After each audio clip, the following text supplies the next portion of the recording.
Muito bem, amigos, vamos lá então, vamos dando sequência à nossa aula de improbidade administrativa, Lei 8429 de 92, já atualizada com a Lei 14.230 de 2021.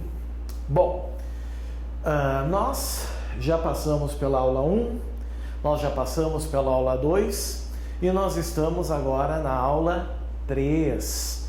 E, se não for a mais importante, é uma das mais importantes, é a aula dos atos de improbidade administrativa, né? Ou seja, os tipos administrativos, aquilo que realmente caracteriza ato de improbidade. Com a Lei 14.230 de 2021, ficou muito mais difícil praticar um ato de improbidade administrativa. Ficou muito mais estrito os atos. E por motivos que eu já disse em outros blocos, né? Nós já passamos pelo bloco 3A, pelo bloco 3B, pelo bloco 3C, pelo bloco 3D, pelo bloco 3E, pelo bloco 3F. Esse é o nosso bloco 3G.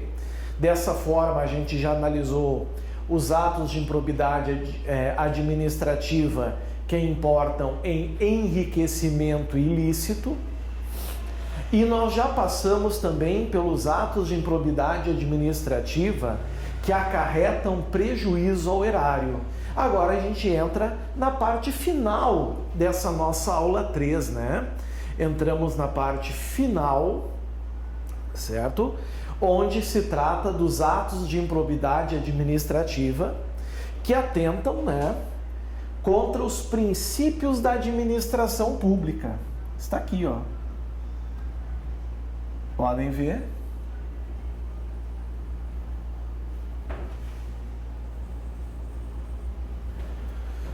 Aqui está. Contra os princípios da administração pública. Aqui, pessoal, não se exige que se obtenha enriquecimento ilícito, porque aí nós estaríamos no artigo 9º. Não se exige que acarrete um prejuízo ao erário, pois aí nós estaríamos no artigo 10. Mas os princípios basilares da administração são feridos, certo? E aí nós temos o artigo 11. E vejam, pessoal, que não está dizendo aqui, e agora eu vou querer muita atenção para o caput, que tem que ferir os princípios. Não. Olhem o que o caput diz. Constitui ato de improbidade administrativa que atenta contra os princípios da administração pública. Atentar não é a mesma coisa que ferir. Isso significa o quê, pessoal? Mesmo que ocorra apenas uma ameaça de lesão aos princípios da administração pública, nós já vamos ter aqui o ato de improbidade, certo? Então, ferindo os princípios da administração é um ato de improbidade. Tentar ferir os princípios da administração pública já é também um ato de improbidade. Vai ser também da mesma forma. Então nós temos aqui uma infração de atentado, certo? Cuidado em relação a isso. É uma infração de atentado contra os princípios da administração. O que é isso então? Lesão, ferir os princípios ou tentar ferir os princípios. Mais uma vez, o legislador aqui deixa bem claro que é uma conduta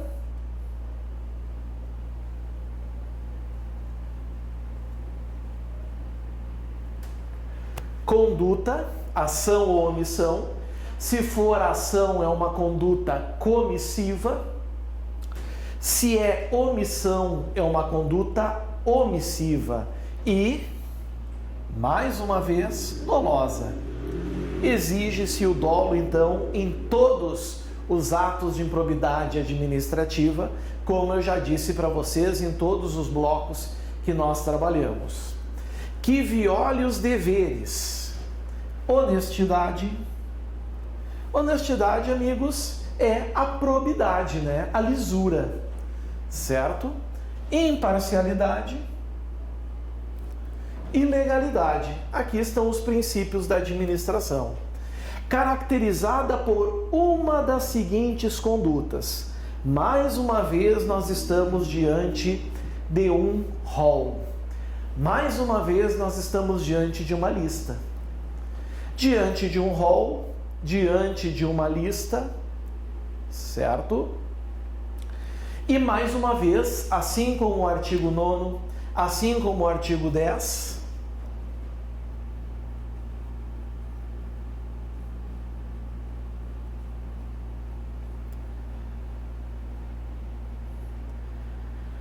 nós estamos diante de um rol taxativo, também conhecido como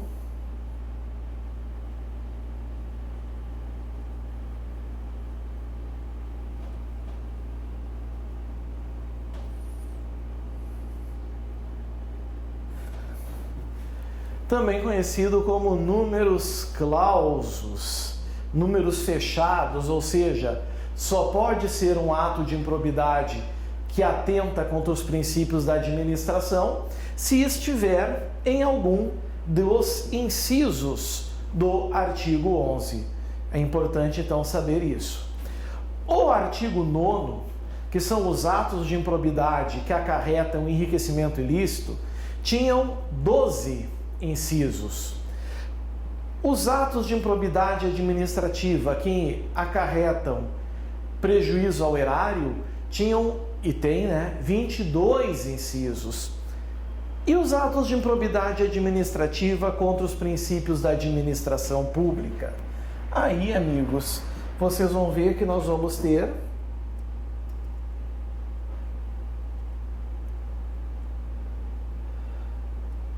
doze incisos e mais alguns parágrafos depois, Mas os incisos, os casos, são até o 12. Certo? Então nós vamos ter 12 de enriquecimento ilícito, 22 de prejuízo ao erário e 12 de atos que atentam contra a administração pública. Vamos analisar agora esses incisos. É um pouquinho mais fácil, porque já começamos com incisos revogados, O inciso 1 está revogado, então ele não nos importa, ele não nos interessa. O inciso 2 também está revogado, então também não nos importa, também não nos interessa, está fora. O 3 agora está em pleno vigor e com atualização da Lei 14.230 de 2021, certo? Qual é o verbo? Revelar. Pessoal, cuidado.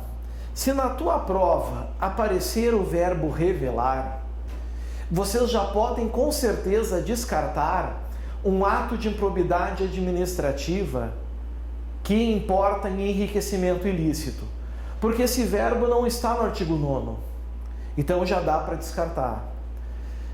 Também dá para descartar um ato de improbidade administrativa que acarreta prejuízo ao erário, porque esse verbo também não está lá. Então, ou vai ser um ato de improbidade administrativa que atenta contra os princípios da administração pública, ou será um fato atípico administrativamente. Ou não vai ser nada, ou vai ser no artigo 11. Revelar fato.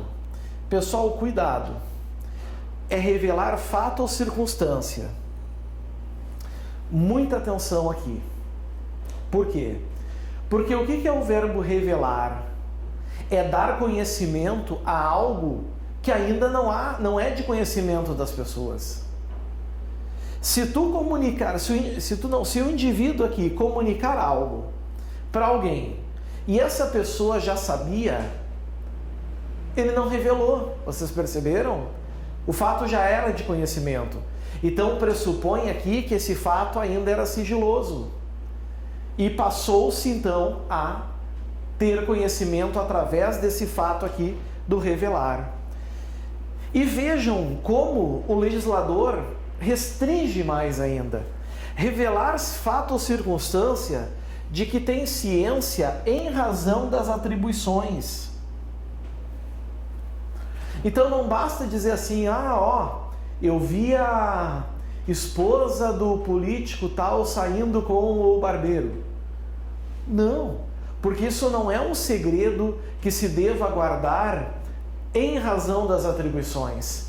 Isso não vai ser um ato de improbidade, certo? Tem que ser algo inerente às atribuições, que diz aqui, e que deva permanecer em segredo. Embora os atos da administração sejam públicos, alguns são e precisam ser sigilosos.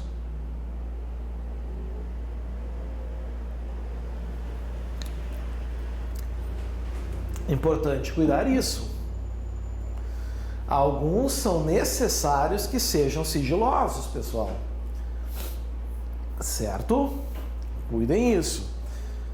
Propiciando, agora cuidado. Até aqui, nós vamos ter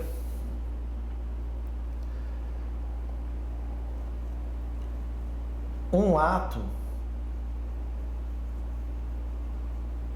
de improbidade administrativa se houver esse final aqui, essa consequência. Propiciando beneficiamento por informação privilegiada ou colocando em risco a segurança da sociedade e do Estado. Mas só essa primeira parte aqui já é crime. É o crime do artigo 325 do Código Penal. É violação de sigilo funcional, senhores. Só que, embora seja crime, para ser o ato de improbidade é preciso esse finalzinho aqui também. Na tua prova vai ter que comunicar que esse finalzinho aqui ocorreu. Propiciando o beneficiamento por informação privilegiada ou colocando em risco a segurança da sociedade e do Estado. Se não tiver esse final, se ninguém se beneficiar com a informação privilegiada, certo? Ou não houver risco, não vai haver o ato de improbidade, porque o Estado, a administração, continua imparcial e não há nem risco de ferir a imparcialidade. Inciso 4.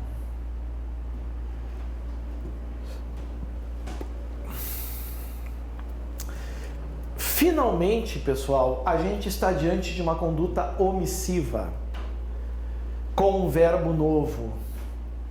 Conduta omissiva com um verbo novo. Vejam, no inciso 3, certo? O fato tem que permanecer em sigilo, certo? O ato tem que permanecer sigiloso, todavia o agente dá publicidade quando não deveria dar. No inciso 4, o fato tem que ter publicidade, só que o agente nega essa publicidade,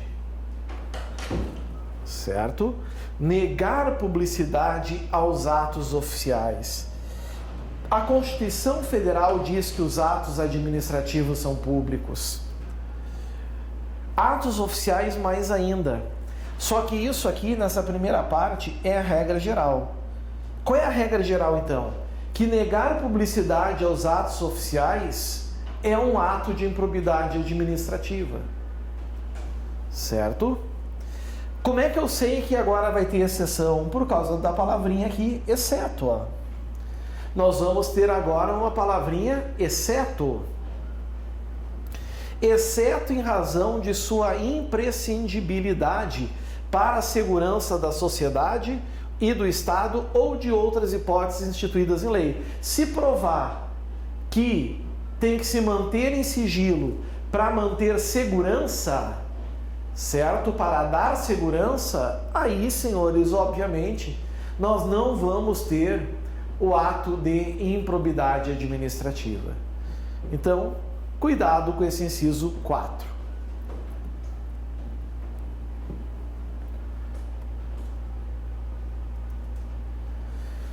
Próximo slide. Sempre vocês vão perceber que eu estou dando destaque para os verbos. Sempre para os verbos. Próximo verbo, frustrar. O que é frustrar? Fazer com que o objetivo não ocorra, certo? O objetivo não aconteça. Frustrar, ofendendo a imparcialidade, o caráter concorrencial de concurso público, de chamamento ou de procedimento licitatório, com vistas à obtenção de benefício próprio, direto ou indireto ou de terceiros. Eu vou querer um pouquinho da atenção dos senhores em relação a esse inciso 5. Primeiro, pessoal, frustrar quer dizer o quê? Aqui não é um simples atentado, não. Aqui sim, tem que ferir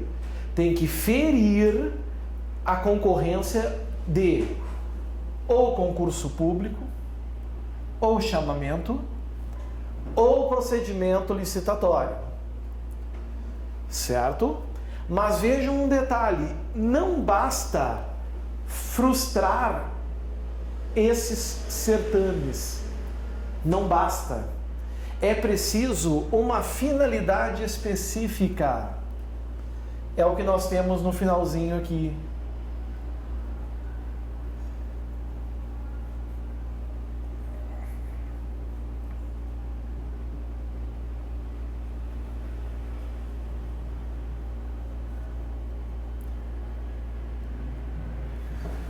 Certo?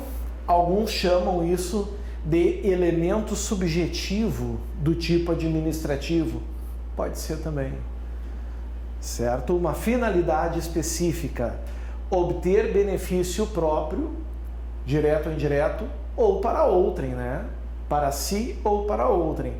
Todos esses requisitos são precisos e necessários para que exista aqui o ato da improbidade administrativa. Então, muito cuidado em relação a isso. Inciso 6. São 12, mas muitos são revogados, né? Mais uma vez, nós temos um verbo omissivo. Se for omissivo, em tese, nós vamos ter um ato de improbidade administrativa que atenta contra a administração pública. Esse inciso 6 é deixar de prestar contas. Não tem esse comportamento no artigo 9º de enriquecimento ilícito e não tem esse comportamento no artigo 10 de lesão ao erário. Deixar de prestar contas quando esteja obrigado a fazê-lo, desde que disponha das condições para isso, com vistas a ocultar irregularidades. Esse é o 6, certo? Esse 6 aqui foi muito discutido na época, quando a Lei 14.230 o colocou em vigor, porque, enfim, é um fato que realmente fere a honestidade da administração, né? Quando tu tem a obrigação de prestar contas e não presta as contas que deve.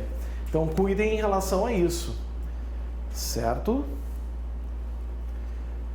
8. 8 também é o verbo revelar. Nós só temos verbo revelar no artigo 11. Lembrem isso.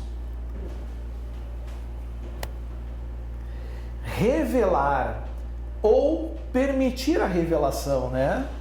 Permitir que chegue ao conhecimento de terceiro, mas é um permitir doloso, intencional. Lembrem isso.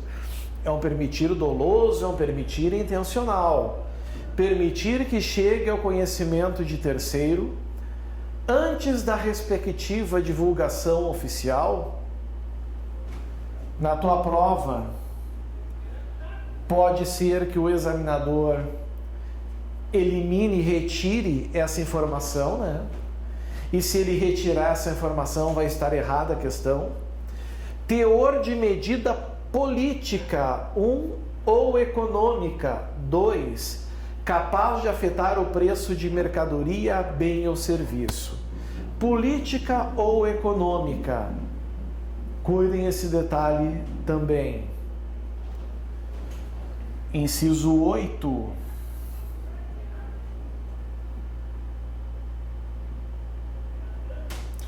Inciso 8. Descumprir, verbo exclusivo também do artigo 11. Descumprir as normas relativas à celebração, fiscalização e aprovação de contas de parcerias firmadas pela administração pública com entidades privadas. É a famosa parceria público-privada. Tem que cuidar também pelo grau de importância. O 9 está revogado, o 10 está revogado.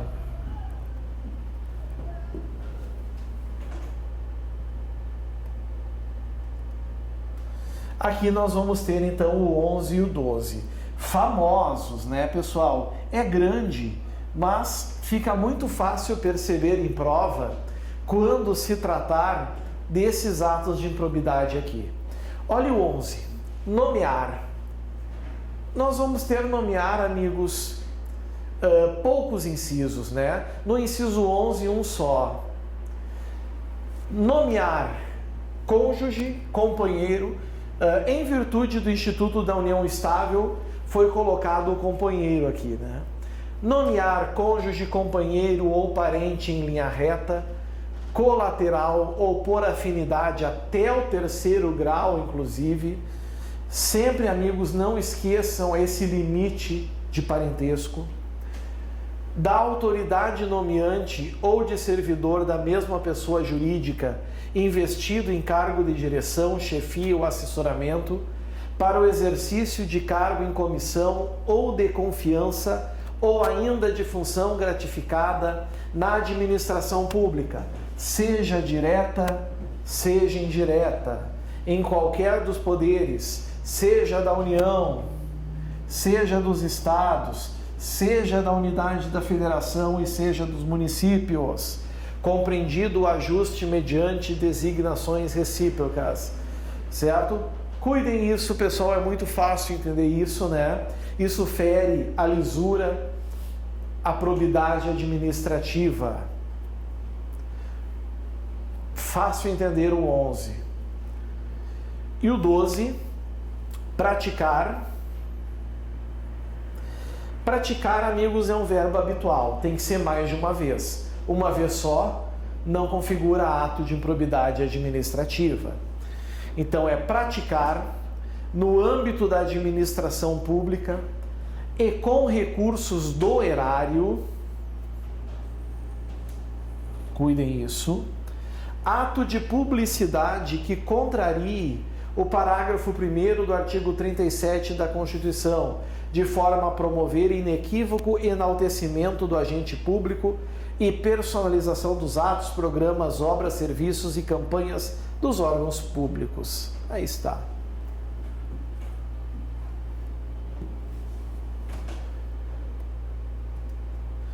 Chegamos nos parágrafos, então. Parágrafo 3º, 4º e 5º, certo? Em que nós, então, vamos fechar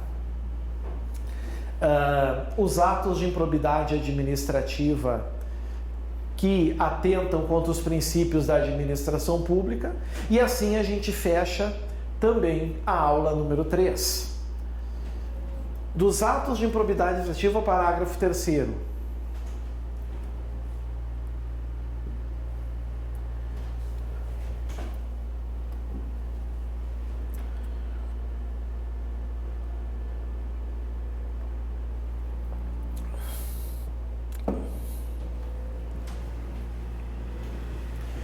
O enquadramento de conduta funcional na categoria de que trata esse artigo pressupõe a demonstração, se na tua prova aparecer objetiva e subjetiva, vai estar errado.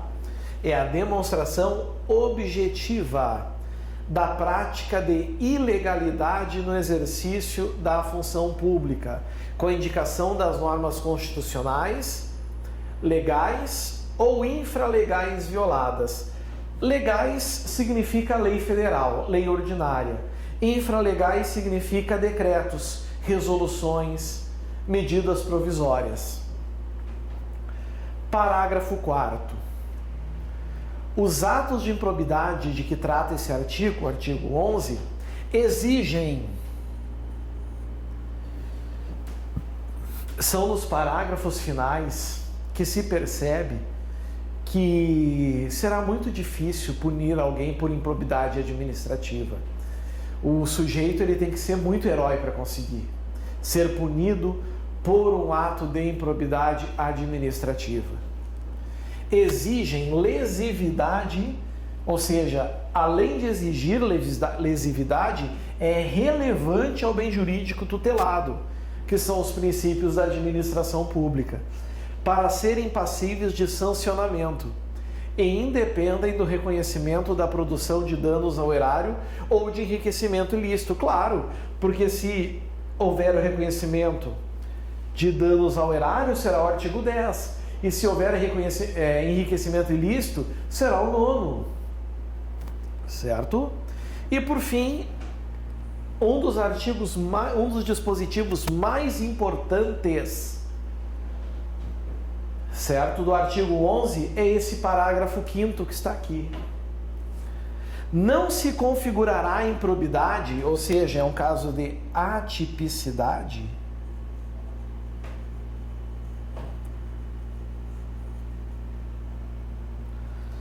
não se configurará improbidade a mera nomeação ou indicação política, até porque isso aí, amigos, olhem o que diz aqui,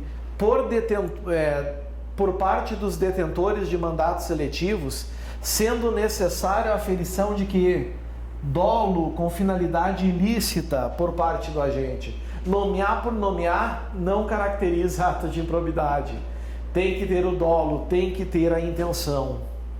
Ok?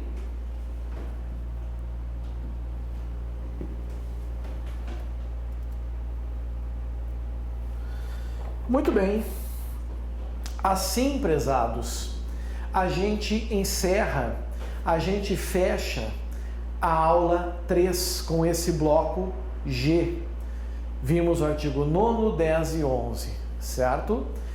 No próximo vídeo, nós vamos entrar já na aula 4, que versa sobre as penas.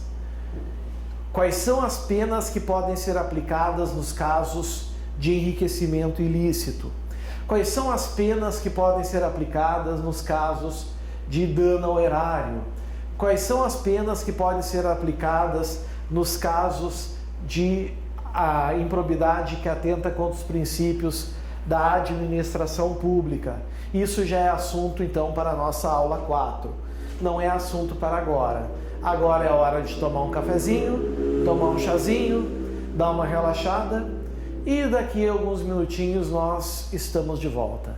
Certo? Um grande abraço a todos, até mais, tchau, tchau.